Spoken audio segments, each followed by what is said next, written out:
Assalamualaikum, selamat pagi. Ini kita masuk siri ketiga, di mana market structure yang kita nak baca ni dalam bentuk teori so aku akan terangkan kalau kadang-kadang dia menjadi seperti apa tahu. Kalau agak mengeliru kan sekiranya berlakunya market structure tu begini. Okey, tengok Di sini ada high kan.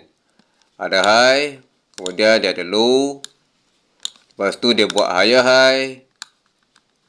Dia buat higher high. Kemudian dia buat higher low. Lepas tu dia buat higher high lagi. Contohlah apabila berlakunya, sekiranya dia berlaku begini. Tiba-tiba dia turun begini, higher low. Lepas tu dia naik pendek je. Dia naik pendek je. So dia turun lagi. Dia buat penurunan lagi. Lepas tu dia buat macam ni. Dia kadang-kadang tak berlaku seperti dalam teori lukisan. Dia akan jadi begini. Okey, bagaimana kita nak baca dia punya ni? Sekiranya berlaku begini, okey, nampak Okey, di atas kali ini adalah higher high kan. So dia daripada bawah low, high, low, high, low, higher high. Kemudian dia berpatah balik buat low. Tapi low ni dia tak berjaya pecahkan base bawah ni. So, price cuba naik sekali lagi untuk menjadi high kat sini. Tetapi dia tak berjaya juga ke atas. Maknanya dia tidak berjaya untuk melepasi paras ketinggian yang sebelumnya. So, dia terus membuat penurunan. Dia membuat low di bawah sini. Ini dipanggil reversal juga. Kerana apa?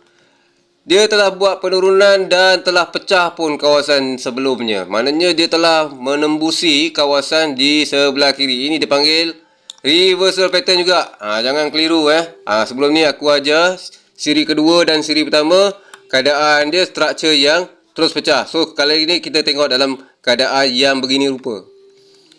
Di dalam real chart nanti akan ada jumpa bentuk-bentuk yang macam ni kan.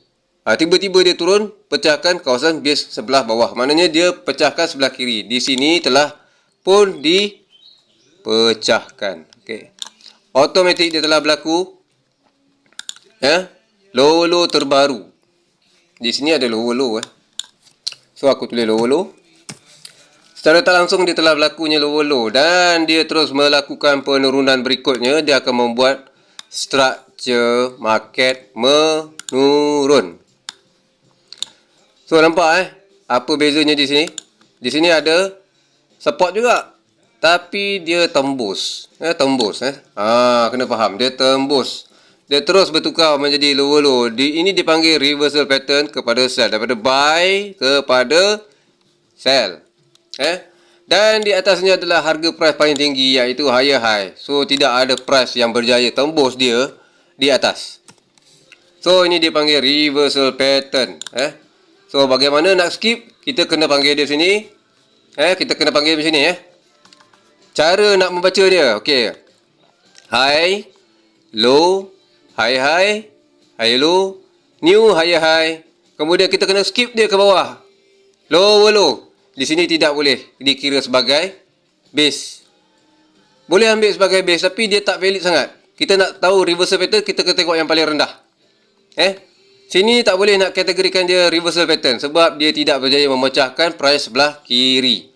Jadi kita kena skip dia kepada low yang berikutnya. So ini salah satu contoh yang aku nak cuba terangkan. So kalau buy juga pun begitu juga. Kalau sekiranya dia buy, contoh dia buy sini, tiba-tiba buy tu tak berjaya nak pecahkan base sebelah kiri. Apabila dia tak berjaya nak pecahkan base sebelah kiri, maka dia akan manipulation lah price tersebut dan bertukar menjadi reversal pattern di mana kawasan ini telah tembus. Telah menembusi. Dia telah menembusi high di sini. So di bawah ini dipanggil lantai kawasan low. Kawasan terendah. Dan berlaku dia new high. So apa yang kita kena faham?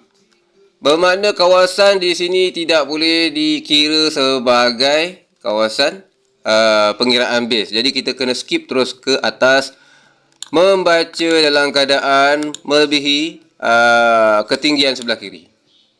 So dia telah berlakunya new higher high. Dan berikutnya dia akan menyambung kenaikan dan membuat sebegini rupa ya. Okey, baiklah, faham Dia naik ke ni, higher low. Kemudian dia akan tukar trend menjadi higher high yang baru, higher low, dan kemudian dia membuat lagi new higher high. Ini kena faham Kenapa keadaan ni bertukar reversal? Kerana price higher high tersebut telah melebihi high sebelumnya. Di sini high sebelumnya lower high ni. Dia lower high. So dia telah melebihi dan telah memecahkan kawasan tersebut.